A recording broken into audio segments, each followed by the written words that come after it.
This is an ABC podcast.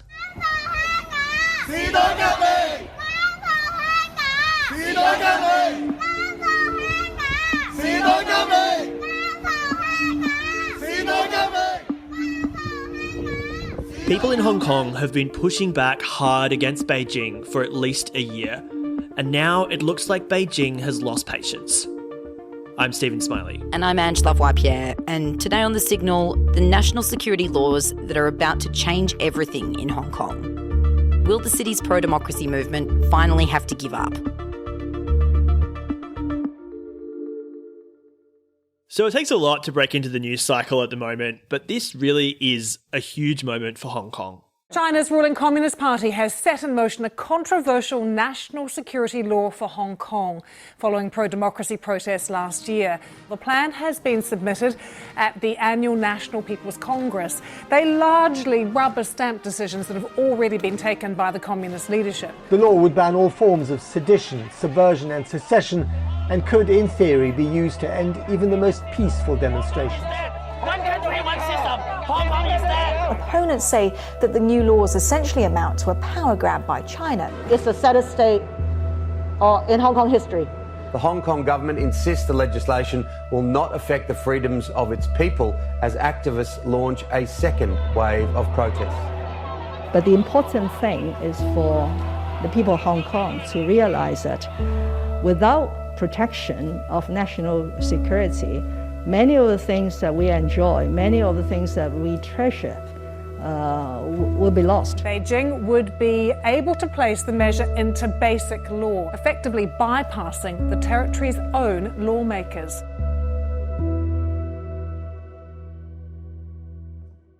So when we got word, through some of the pro-Beijing media that there was going to be some kind of announcement like this on Thursday, we were really scrambling to understand what was going to be said. There have been rumours for some months that Beijing may take such strong action as to actually insert national security laws into Hong Kong's mini-constitution. That's Tom Grundy. He's the editor of the Hong Kong Free Press, an online English-language news outlet based in Hong Kong. And this took place at the People's National Congress. Just for the uninitiated, in very broad terms, what is that and what kind of normally happens there? Well, China once a year, it's obviously not democratic, but they meet in terms of its top legislature to decide on policy. And that policy obviously includes Hong Kong as well. So the news started to trickle out from the Congress that these controversial national security laws, which Beijing has always wanted for Hong Kong, were on the way. And this is despite the fact that Hong Kong's basic law, which is essentially the city's constitution, guarantees it, at least in principle, a degree of independence from mainland China under a setup called One Country, Two Systems. Right, and somewhat frustratingly, Tom says the details of the laws are still mysterious. As to who it will affect and what will happen and what the laws will look like, we don't know. We may never know. These laws are extremely broadly applied in China. You may have heard of some famous dissidents like Liu Xiaobo, the Nobel Prize winner, and people, can be jailed for years, life imprisonment for acts of dissent such as he did, penning a pro-democracy manifesto. So we know that this will happen over the next 2 or 3 months. We don't know how or exactly when, but we perhaps do have some idea as to the kind of people they are trying to target with it. And at first, it might be just these frontline protesters who are, hurling Molotovs, or it may be pro-independence advocates. They've already banned a pro-independence party here. It may be certain political parties who have lobbied foreign governments like Joshua Wong's De Sisto. It then may move on to, the media. I myself clashed with Chief Executive Carrie Lam this week, and she reminded me that they've allowed digital media into these press conferences and called my questions biased. So that concerns us. And next, it could be NGOs like Amnesty International, Human Rights Watch, which have basis here, but that may be considered foreign interference. And then eventually it may get round to the mainstream Democrats, even to the Yellow Economic Circle, which are pro-democracy business networks here, which people like to support. They may even get around to pro-establishment, pro-Beijing politicians who are not towing the line. And that's where the protest sort of slogan comes from, of we all burn together, because it seems no one will be immune. We know how these things are applied, in China, and we know that Beijing has very little tolerance for any kind of dissent.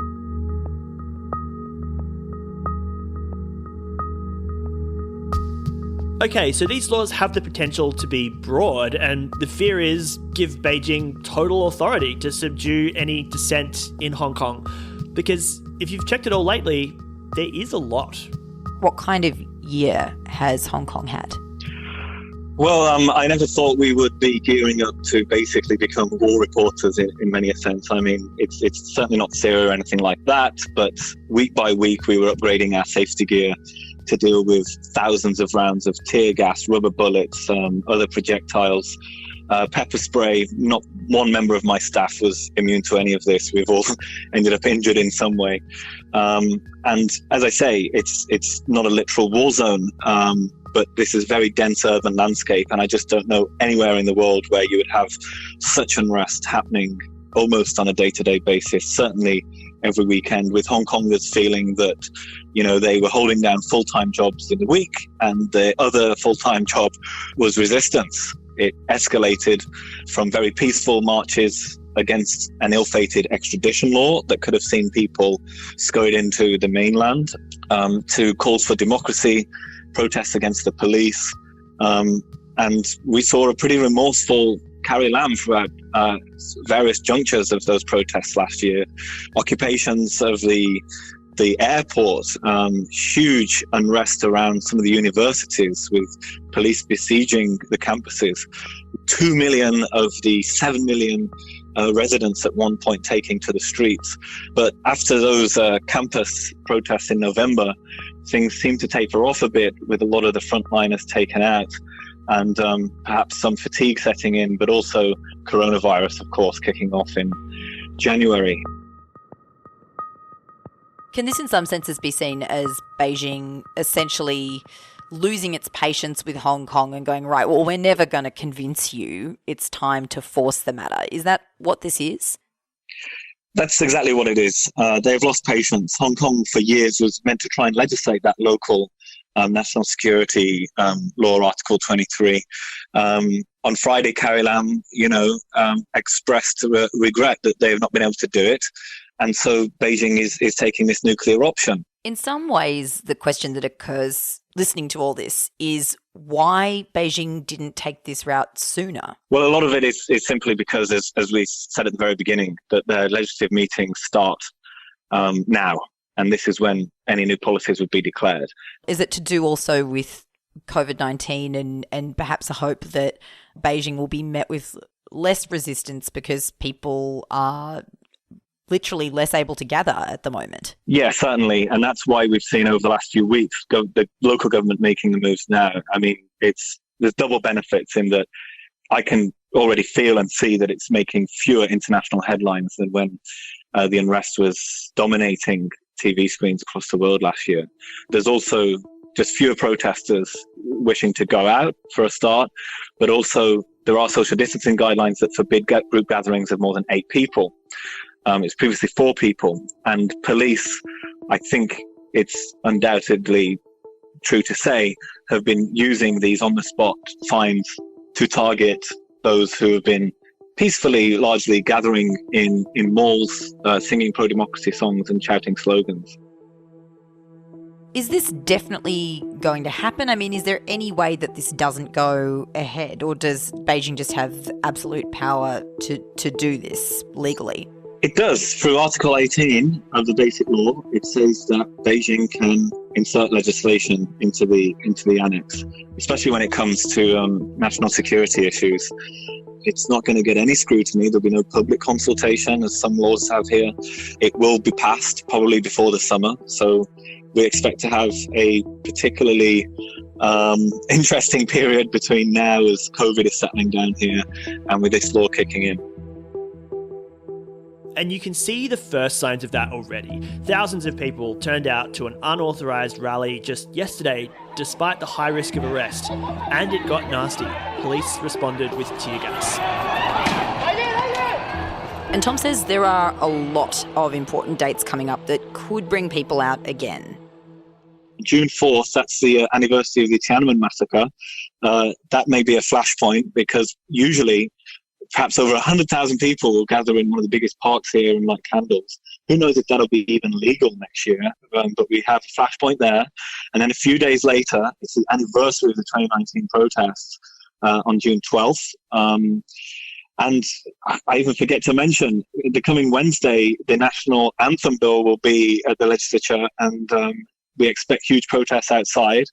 And then just a few weeks later, it's the annual July 1st pro-democracy march, which has been going ever since the first national security law effort was made in 2003.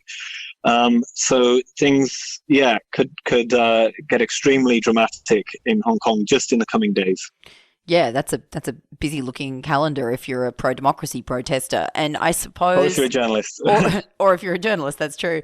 I suppose, Hong Kong protesters are famous for being very adaptable and flexible in their tactics.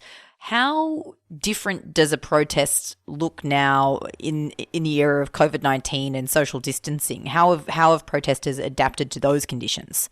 How are they going to adapt when... gatherings of more than 8 people are banned is very tough because the police have been very ready over the last few weeks and days. So there's chatter over the HK Forum, which is a Reddit-like forum where, although it's leaderless, people will upvote and downvote anonymously ideas. And there has been some talk of having fewer, better, well-attended protests where it's going to be impossible for police to perhaps fine or detain everybody. But other than that, I'm as wise as you. It's very spontaneous a lot of the time as to what Hong Kongers will come up with next. But I'm sure there may be some strokes of genius in terms of what they may have planned.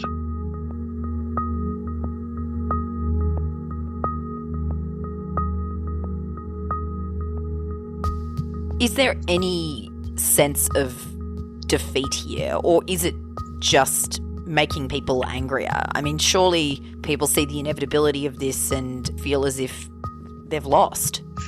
Well, that's the depressing and cynical thing about the movement. They knew they had lost a long time ago. There's a piece of graffiti I dug out a picture of for one of our stories this week that says there is no winners in this revolution, but please bear witness to it.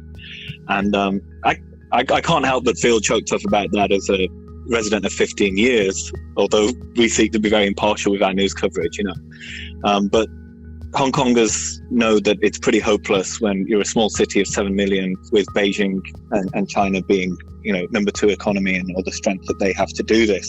So they know it's hopeless. But I think Hong Kongers recognize that they have no choice. And they also want to advertise basically what happens when you strike deals with China, like the handover agreement, and what happens when you seek to stand up to China, as the rest of the world, either through the One Belt and Road initiative or trade deals or other treaties and diplomatic sort of deals, gets in bed with Beijing. This is what can happen if you try to resist.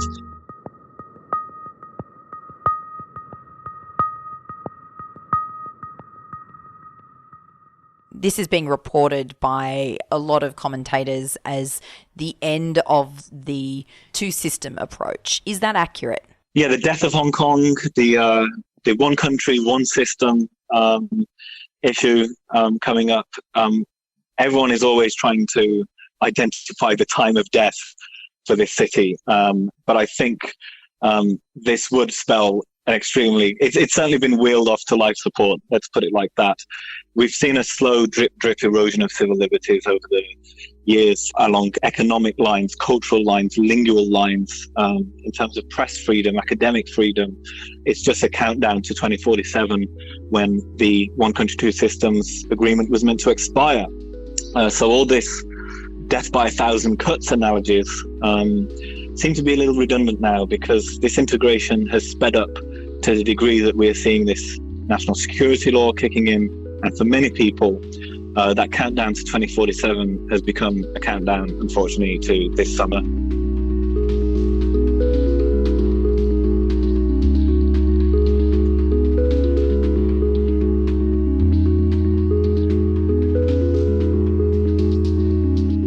That's it from us today. Smiley and I are both on Twitter, or you can always send us an old-fashioned email. We check it every day. It's thesignal@abc.net.au. And we'll be back tomorrow. Catch you later. You've been listening to an ABC podcast. Discover more great ABC podcasts, live radio, and exclusives on the ABC Listen app.